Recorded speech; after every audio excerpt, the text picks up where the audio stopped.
give you some of my tips or advice that have helped me over the years with spring captures and making it a memorable spring. So let's get in the first one.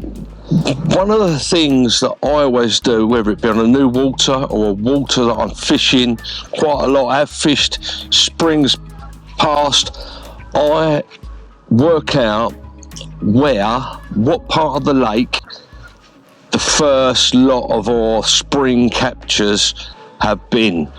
Now, it's like there's been nothing out of this lake all winter. Spring is here more or less, and I'm fishing an area that is renowned for doing the first couple of spring bites.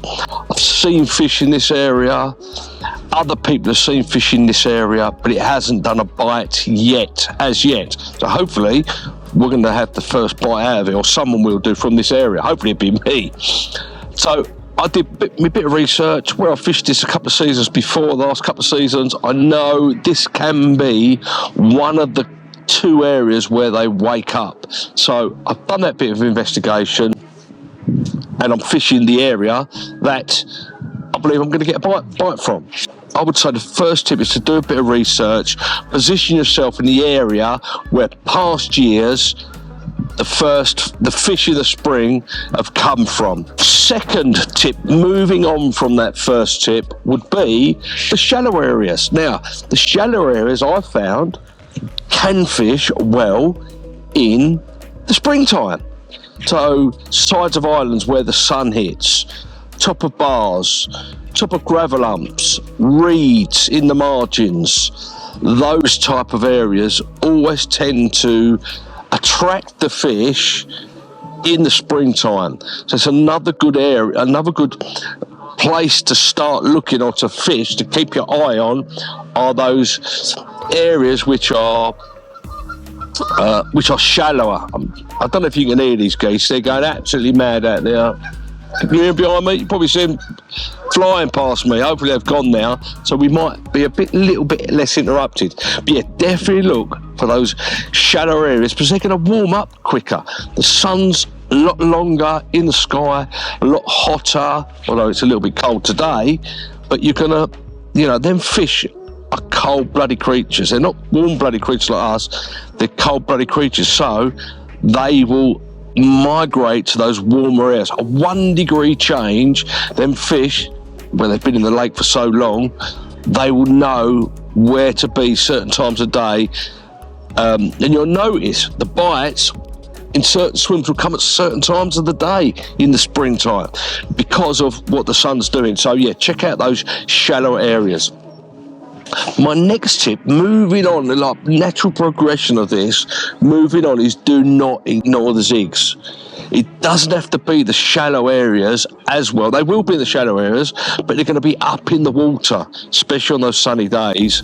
Them carp are going to be up in the water, motoring around, checking out the areas that they can feed, looking for the fly hatches, all those type of things. So again, do not ignore the zigs.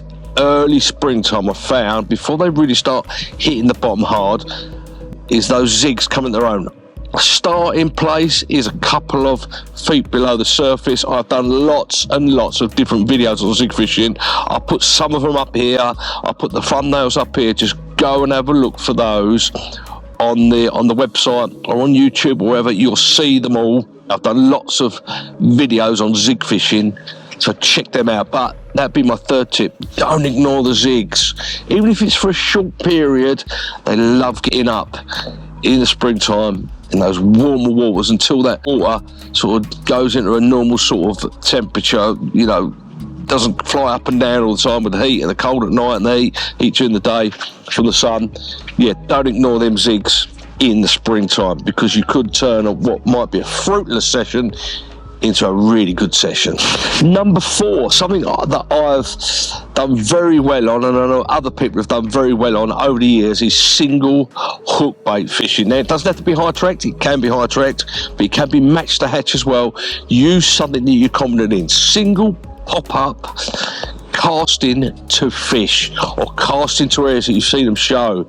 That would be one of my first port of calls when I fish in the springtime is to get a rod on them straight away. Longer hook links and fish pop-ups, a single high attract or a single matched hatch or a cork ball or a bait you're confident in. As I say, it doesn't have to be high attract, doesn't have to be bright one, although it can be. It can still be a match the hatch, sort of like whatever it is you're using. Cast to a single hook bait like that, normally a pop-up, cast to a fish that you've seen or bubbling or fizzing or whatever it is, can often result in a real quick bite in the spring. Can result in any time of year, but especially in the spring when they start to give themselves away on those early mornings. So leading on from that, my next tip would be, if you can, arrive at the lake half an hour before first light. Most of your shows and most of the fish activity I have found in the springtime will be first light, just before first light, and those first couple of hours of the morning. That is when the fish are more likely to be feeding all through the year, but especially springtime. I like to get a little flask, cup of tea or whatever it is, and go sit by the lake with my bucket, watch for them shows or watch for any signs of movement, or it could be just a swirl underneath the surface near snags. It could be fish, you're looking from a tree down, the fish could be milling about, bubbles coming up. Often than not, they're starting to clean themselves off when they're coming out of the winter into the spring, and they're going to give their area location away. So I would say one of the most important aspects of my angling in the spring is to get there half an hour before first light. Another tip for you, which is paramount this time of year as well, I used to, when I was younger, get lulled in that false sense of security. Oh, it's 16 degrees today. Oh, it is this week. When I go fishing at the weekend, I'm not going to need my extra merino wool. I'm not going to need my jacket, my warm jacket, my winter. I'm going to change my sleeping bag to my summer sleeping bag. I'm not going to take my peak for my bivvy. I'm not going to take warmer clothes to change into during the day. It's very easily to be able to lull into that false sense of, oh, it's warm, it's spring, it's summer. No, quite often, like on this session, 17, 18 degrees yesterday. Soon as that sun goes down on the horizon, I was in t-shirts, loving life. It's beautiful, getting too hot to be fair. It's 20 degrees in the bivvy, underneath the brolly, should I say. I changed into my merino wool zip up top.